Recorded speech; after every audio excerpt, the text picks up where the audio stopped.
800 CC की गाड़ी इतनी बड़ी स्कॉर्पियो को खींच रही थी। सबसे ज्यादा दिक्कत तो मुझे चढ़ाई करने टाइम ही हो रही थी, पर मेरी ऑल्टो ने मुश्किल से मुश्किल चढ़ाई को पार कर लिया था। और थोड़ी देर बाद मुझे वो हिरन भी दिखता है जिसकी वजह से एक्सीडेंट हुआ था, जो कि सेफ खड़ा हुआ था। और ऐसा करते करते मैं किसी तरह अपनी स्कॉर्पियो को कच्चे रास्ते से पक्के रास्ते पर टो करते करते लेके आ जाता हूँ। पक्के रास्ते पे आ गया था और अब एकदम रोड सीधा था, जिसकी वजह से मैं गाड़ी को आसानी से टो कर पा रहा था। मैकेनिक की वर्कशॉप भी लगभग आधे घंटे की दूरी पे थी, तो बस मुझे अब आराम से ड्राइव करके इस गाड़ी को किस तरह वर्कशॉप तक पहुंचाना था। अब 10 मिनट तक तो सब सही होता है, लेकिन मुझे क्या पता था 10 मिनट के बाद ये स्कॉर्पियो मुझे झटका देने वाली है। अचानक से स्कॉर्पियो का एक टायर फट जाता है, जिसकी वजह से वो गाड़ी अनबैलेंस होना शुरू हो जाती है। इसकी वजह से मेरी ऑल्टो भी अनबैलेंस हो रही थी और थोड़ी देर के बाद स्कॉर्पियो को दूसरा टायर भी फट जाता है। ये सब देख के मैं ब्रेक मारने की कोशिश करता हूँ, लेकिन इतने में मेरी गाड़ी के इंजन से भी धुआं निकलना शुरू हो जाता है। और फिर मुझे समझ में आता है मेरा बड़ा वाला पपट हो गया है, क्योंकि एक्सीडेंटल गाड़ियों को मैं टो करके ऐसे ही लेके जा रहा था। अब इन दोनों गाड़ियों में से एक भी गाड़ी चलने की हालत में बिल्कुल भी नहीं थी और इन्हें यहाँ से हटाना रोड पे से जरूरी था। तो मैं तुरंत अपने एक दोस्त को फोन लगाता हूँ और उसे बोलता हूँ कि भाई जल्दी से टो ट्रक लेके आ जा, अपने को 2 गाड़ियां है जिनको यहाँ से लेके जाना है। लगभग फोन करने के 2.5 घंटे के बाद आखिरकार वो अपना ट्रक लेके आ ही जाता है, लेकिन वो टो ट्रक नहीं, एक अच्छा बड़ा वाला ट्रक लेके आया था, जो कि अच्छी बात थी क्योंकि दोनों गाड़ियों को इसके ऊपर लोड करना था हमें। फिर आराम से हम दोनों गाड़ियों को ट्रक के ऊपर लोड कर देते हैं और सब कुछ प्रॉपर चेक करने के बाद मैं ट्रक के अंदर बैठ जाता हूँ और अपने दोस्त को चलने के लिए बोलता हूँ। और फिर मेरा दोस्त ट्रक स्टार्ट करता है और हम दोनों निकल पड़ते हैं वो दोनों गाड़ियों को लेके वहाँ से। और लगभग हम फिर 20 मिनट ड्राइव करने के बाद आखिरकार पहुंच जाते हैं बबलू मैकेनिक की वर्कशॉप में।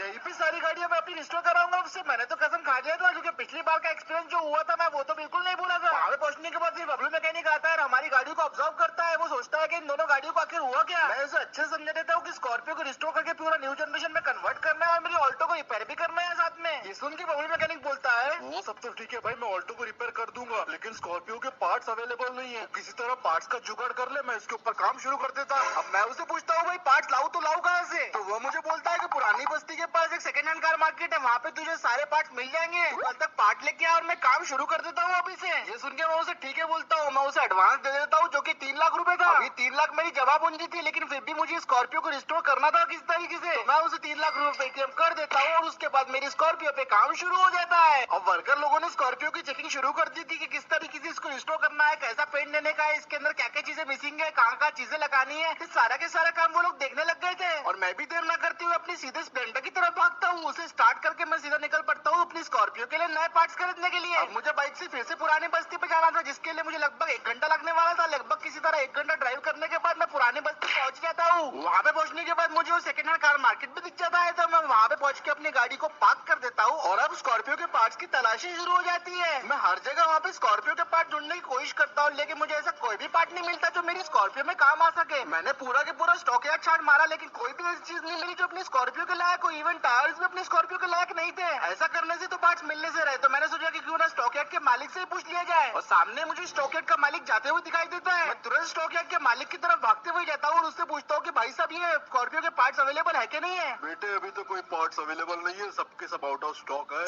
अब ये सुन के मुझे बुरा तो लगता है, लेकिन मेरे पास एक और आइडिया था जिसके दिमाग में आते ही मैं तुरंत भागता हूँ वहाँ से और फटक से अपनी स्प्लेंडर में बैठ के निकल पड़ता हूँ अपने घर की तरफ। अब यही प्लान था जो कि मुझे सारे के सारे स्कॉर्पियो के पार्ट्स दिलवाएगा। अब घर आने के बाद मैंने सबसे पहले अपना लैपटॉप खोला, तुरंत ऑनलाइन जाके काफी सारी रिसर्च की और फाइनली मुझे अपने स्कॉर्पियो के सारे पार्ट्स मिल गए। मैंने देरी न करते हुए सारे के सारे अपने स्कॉर्पियो के पार्ट्स ऑर्डर कर दिए और उनकी डिलीवरी का टाइम बस 1 दिन बता रहा था। मतलब बस कल के कल ही मेरी स्कॉर्पियो के सारे पार्ट डिलीवर होने वाले थे। ये सब होने के बाद मैंने खाना खाया और बेड पे सोने के लिए आ गया। अब मैं कल के लिए काफी ज्यादा एक्साइटेड था क्योंकि कल मेरे स्कॉर्पियो के पार्ट्स आने वाले थे और मैं सो गया। फिर दूसरे दिन जैसे सुबह हुई मेरे दरवाजे पे ऑलरेडी बेल बज रही थी और ये सुन के मैं तुरंत उठा और मैं समझ गया था कि भाई ये डोरबेल कौन बजा रहा है, तो मैं तुरंत बाहर गया और जैसे ही मैंने बाहर गया वो नजारा देख के मैं शॉक हो गया। मैंने जितने भी अपने स्कॉर्पियो के पार्ट्स मंगाए थे वो सारे के सारे एक साथ डिलीवर हो गए थे। सर पार्सल मुझे तो यकीन में नहीं आ रहा था कि भाई इतने सारे पार्ट्स एक साथ डिलीवर कैसे हो गए, लेकिन फिर भी मैंने उन लोगों को पेमेंट कर दी और उसके बाद मैंने अपने दोस्त को फोन लगाया और बोला कि भाई मुझे कैंपर जगह किराए पे चाहिए। उसके बाद मैंने अपने सारे के सारे जो पार्ट्स थे कैंपर के अंदर लोड कर दिए और ये पार्ट लेके अब मुझे सीधे बबलू मैकेनिक की वर्कशॉप पे जाना था। गाड़ी को स्टार्ट किया और फिर मैं सीधा घर से निकल पड़ा। मैं पूरी रफ्तार से अपने कैंपर को भगाया जा रहा था, लेकिन संभाल संभाल के, क्योंकि इसमें काफी ज्यादा इंपॉर्टेंट सामान रखा हुआ था मेरी स्कॉर्पियो का और एक भी एक्सीडेंट बिल्कुल भी नहीं जाता था। मैं फाइनली फिर 1.5 घंटे ड्राइव करने के बाद मैं पहुंच गया बबलू मैकेनिक की वर्कशॉप में और वहाँ पे पहुंचने के बाद पता चला कि मेरी गाड़ी का मोस्टली इंजन वाला काम हो चुका है। और फिर उसके बाद मैंने अपने कैंपर को पार्क किया और फिर हमने एक एक करके सारे बॉक्सेस को अनलोड किया और उसके बाद सारे के सारे बॉक्सेस को हमने अनबॉक्स कर दिया, जिसके अंदर हमारे स्कॉर्पियो के बहुत सारे पार्ट्स थे, जैसे नया अलॉय व्हील, नेक्स्ट डे मैं ठोकते ठोकते बच गया, लेकिन इवेंचुअली मैंने इस गाड़ी को कंट्रोल कर लिया और ये गाड़ी ने अब अपनी असली स्कॉर्पियो वाला जलवा दिखाना शुरू कर दिया था। हालांकि अभी पूरी तरीके से रिस्टोर नहीं हुई थी, लेकिन अभी जिस तरीके से तबाही मचा रही थी सड़कों पे वो काबिल तारीफ थी। बबलू मैकेनिक ने इसकी हर एक चीज पे अच्छे से काम किया था, उसकी हैंडलिंग हो या इंजन हो, सब कुछ काफी बेहतरीन था और एक प्रॉपर स्कॉर्पियो थी। मैं उसे थैंक यू बोलता हूँ और फिर उसके बाद ये हमारा टेस्ट रन कंप्लीट होता है। इसके बाद मैं अपनी गाड़ी को मोड़ता हूँ और मोड़ के मैं फिर से निकल पड़ता हूँ वर्कशॉप की तरफ। और कसम से भाई इसको चलाने में जो मजा आया ना, वो भाई अभी तक कोई भी गाड़ी को चलाने में नहीं आया, क्योंकि इसको अपन ने पूरा अपने सामने बनते हुए देखे, वो भी अपने लिए। और फिर वर्कशॉप में वापस पहुंचने के बाद बबलू मैकेनिक मुझे बोलता है कि इसको पूरी तरीके से कंप्लीट होने में लगभग 4 हफ्ते लग जाएंगे। अभी 4 हफ्ते मेरे लिए 4000 सालों के जैसे होंगे, लेकिन फिर भी मैं बोलता हूँ कि भाई ठीक है, और मैं वहाँ से निकल जाता हूँ। 4 हफ्ते पूरे हो चुके हैं और मैं जा रहा हूँ अपनी गाड़ी को देखने के लिए बबलू मैकेनिक की वर्कशॉप में। अब वहाँ पे पहुंचने के बाद मैं अपनी गाड़ी से उतरता हूँ और भाई साहब जो रिजल्ट था वो देख के मैं काफी ज्यादा खुश हो गया था। और आप सभी भी दोस्तों फाइनल रिजल्ट देखने से पहले लाइक और सब्सक्राइब जरूर कर देना। तो देखते हैं फाइनल रिजल्ट अपनी स्कॉर्पियो S11 क्लासिक का।